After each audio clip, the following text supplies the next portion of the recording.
Parking చేసి ఉన్న ద్విచక్ర వాహనాల్ని దొంగిలించి విక్రయిస్తూ వచ్చిన డబ్బుతో జల్సాలు చేస్తున్న యువకుణ్ణి మహబూబాబాద్ పోలీసులు అరెస్ట్ చేశారు.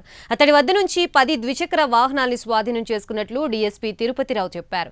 నిందితుడిని కురవి మండలం నారాయణపురం శివారు దారావత తండాకి చెందిన దారావత బావ్సింగ్ గా గుర్తించారు. సరైన ధ్రువపత్రాలు ఉంటేనే సెకండ్ హ్యాండ్ వాహనాల్ని కొనుగోలు చేయాలని డీఎస్పీ సూచించారు. మహబూబాబాద్ పట్టణంలో వెహికల్స్ పోతా ఉన్నాయి. దాంట్లో భాగంగా ఈరోజు ఎస్ఐ విజయ్ కుమార్ సిబ్బందితో వెహికల్ చెకింగ్ చేస్తుండగా రాతండ దగ్గర వ్యక్తి అనుమానాస్పదంగా కనిపించాడు. ఆ వ్యక్తిని తీసుకొచ్చి విచారిస్తే అతను కొన్న బండి యొక్క కాగితాలు లేవు. ఫర్దర్గా ముందుగా విచారిస్తే ఇంకా ఇది దొంగ బండి చెప్పింది జరిగింది.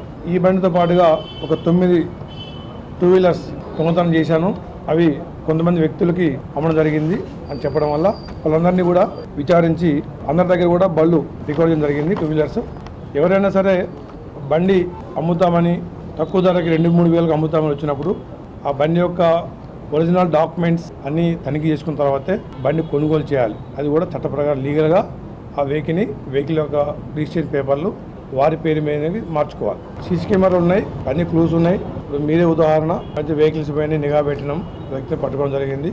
మహబూబాబాద్ పట్టణంలో వెహికల్స్ పోతా ఉన్నాయి. దాంట్లో భాగంగా ఈరోజు ఎస్ఐ విజయ్ కుమార్ సిబ్బందితో వెహికల్ చెకింగ్ చేస్తుండగా రాతండ దగ్గర వ్యక్తి అనుమానాస్పదంగా కనిపించాడు.